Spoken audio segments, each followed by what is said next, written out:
इंसानी ज़िंदगी में मुख्तलिफ उतार चढ़ाव तो आते ही हैं, लेकिन ये ज़िंदगी कभी कभी इंतहाई सख्त आजमाइश में भी डाल देती है।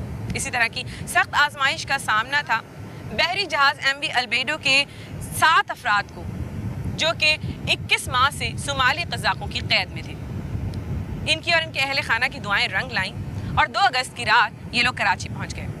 नाज़रीन, आज हम बात करेंगे उन 7 अफराद से और उनके अहल खाना से कि इस अज़ियत के वक्त में उनके ऊपर क्या गुजरी। देखते रहिए आवाज़, क्योंकि ये आवाज़ है आपकी और अंदाज़ है आज का।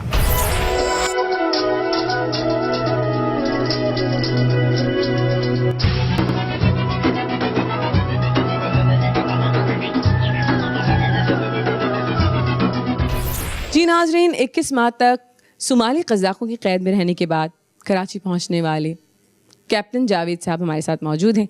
आज हम उनसे और उनके अहल खाना से बात करेंगे और जानने की कोशिश करेंगे कि ये मुश्किल का वक्त उन्होंने किस तरह से गुजारा। अस्सलाम वालेकुम। वालेकुम सलाम, थैंक यू वेरी मच आज television. My name is captain Javed Salim Khan. आपको अभी तक तो मालूम है कि जहाज़ हाईजैक हुआ 26 नवंबर को मालदीव के पास, और जहाज़ कंटेनर वेसल मलेशियन रजिस्टर जिसने लोडिंग किया कराची से। कैप्टन साहब, आप हमें वो मैप आपने एक जो ड्रॉ किया है वो भी हम देखना चाहेंगे, जिससे हमारे देखने वालों को काफ़ी आसानी होगी। आप ये देख सकते हैं नाजरीन, आपका जो रूट था वो कौन सा था सर? रूट हमारा दुबई से जहाज़ निकलना था और उसने पहुंचना था यहाँ पर केन्या। सो रूट तो यहाँ से शॉर्टेस्ट ही है और जो कि बहुत करीब का है, लेकिन पूरे इंडिया अरेबियन ओशन और इंडियन ओशन को क्रॉस करके पूरा क्रॉस करके यहाँ से डाला कि हम पायरेट्स। आपने एक लॉन्ग रूट चुना सिर्फ इसलिए कि आप बच सकें, उससे सेफ रह सकें। सेफेस्ट, एंड आई थॉट कि when you making longer and safest it is also the fastest route when you're talking about the safeties are concerned. But unfortunately 26 नवंबर को सुबह में जहाज़ पे अटैक किया और वो सरप्राइजिंगली फ़िशिंग बोट जिसमें पायरेट्स छुपे हुए थे, वो फ़िशिंग बोट्स में। आप लोगों को कुछ अंदाज़ा नहीं हुआ? आपको लगा कि ये एक आम सी फ़िशिंग बोट है? आम सी फ़िशिंग बोट पे फ़िशरमैन जो उन्होंने जाल डाले हुए थे वहाँ पर, और फ़िशरमैन वहाँ पर फ़िशिंग एक्चुअली फ़िशिंग बोट थी। और वो जो फ़िशर्स हैं, फ़िशरमैन से ज़्यादातर ईरानियंस हैं, पाकिस्तानीज़ हैं और मालदीवीज़ हैं, जो भी हैं, वो फ़िशिंग बोट्स को वो और जो छोटे छोटे जहाज़ हैं उनको क़ज़ाक़ जो है पकड़ लेते हैं और उनको निशाना बनाते हैं और उनसे काम भी कराते हैं। इस वक्त वो पहुँचे हैं तो वो किस तरीके से आपकी बोट तक, आपकी शिप पे पहुँचे? जी हाँ, जब जहाज़ के अफसर ने उनको देखा तो एक फ़िशिंग बोट, तो उसके लिए तो एक नॉर्मल फ़िशिंग बोट है। उसने उसके फ़िशिंग बोट के सामने से वो साइड से गुजर गया, उसको वाइट बर्थ दे के निकल गए वहाँ से। और उस वक्त उनके पास एक छोटी स्पीड बोट थी साइड में जो उन्होंने छुपा के रखी हुई थी। जहाज़ वहाँ से गुजर गया। जब गुजर गया तो उसके आधे 1 घंटे के बाद उन्होंने अपनी स्पीड बोट डॉच करने के लिए उधर से उतारी, अपने बंदों को उतारा, गनमैन्स को उतारा, 8 गनमैन्स को, उसमें बंदूकें उन्होंने रखी, लॉकेट लॉन्चर्स उन्होंने रखे, AK-47 रखे उन्होंने अपने पास। और फिर उन्होंने जब जहाज़ आगे निकल गया तो पीछे से उन्होंने हमला नॉर्मली पीछे से करते हैं, आगे से नहीं करते, क्योंकि आगे में तो विजन है ना आपका, कंट्रोल टावर सब आपको नज़र आ रहा होता है। तो पीछे से जब उन्होंने किया और जब बहुत करीब वो पहुँच गए तो फिर मुझे कॉल दी, 7:15 बजे मुझे कॉल दी गई ऑफिसर ऑफ द वॉच ने कि सर ये सस्पेक्टेड जहाज़ है। जब मैंने देखा तो उसकी स्पीड इतनी ज़्यादा थी तो उसको हैंड स्टीयरिंग में डाला ऑटो से और जहाज़ को ऑटो करने की कोशिश की, लेकिन जहाज़ फुली लोडेड। अच्छा, आप मुझे ये बताइए कि जब आपको ये खबर मिली तो उसके बाद आपका क्या रिएक्शन था? आपने वो टाइम किस तरह से गुजारा? पहली दफ़ा जब आपने ये सुना तो क्या आपको लगा? एक्चुअली नरीमान को जब पता चला तो वो ऐसा था कि हम लोग दोनों कहीं निकल रहे थे घूमने के लिए।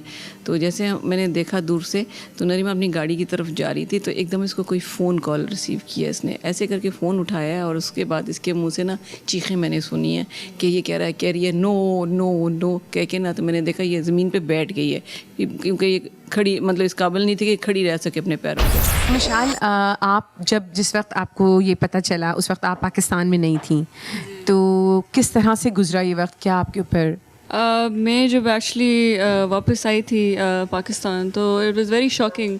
इनफैक्ट आई थिंक मुझे 2-3 दिन लगे थे रजिस्टर करने में कि ये एक्चुअली हुआ है, बिकॉज़ ये चीज़ इतनी अनबिलीवेबल है कि आपको लगता नहीं कि किसी के साथ हो सकता है। अच्छा, आपने बहुत बहादुरी से इसको फेस किया।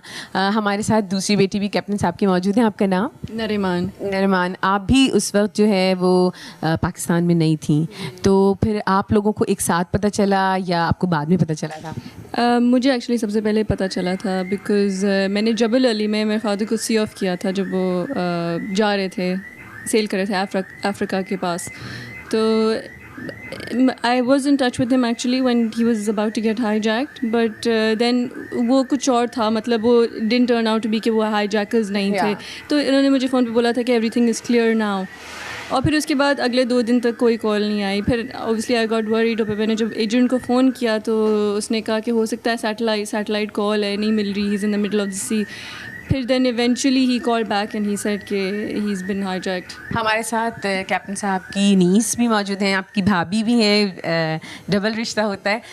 आप मुझे बताएं कि आप जब मिसेस जावेद यहाँ पर अकेली थी तो आप लोगों ने ही उन्हें सपोर्ट किया, मॉरल सपोर्ट और जिस तरह से भी, तो क्या हुआ था उस वक्त?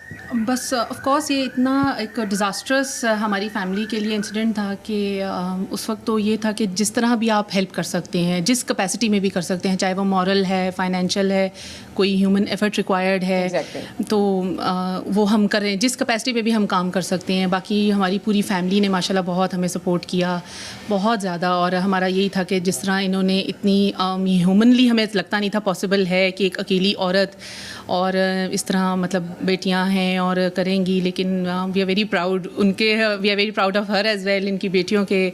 और as a Pakistani I am very proud कि इस मुश्किल वक्त में पाकिस्तानीज़ ही आखिर हमारे साथ काम आए हैं।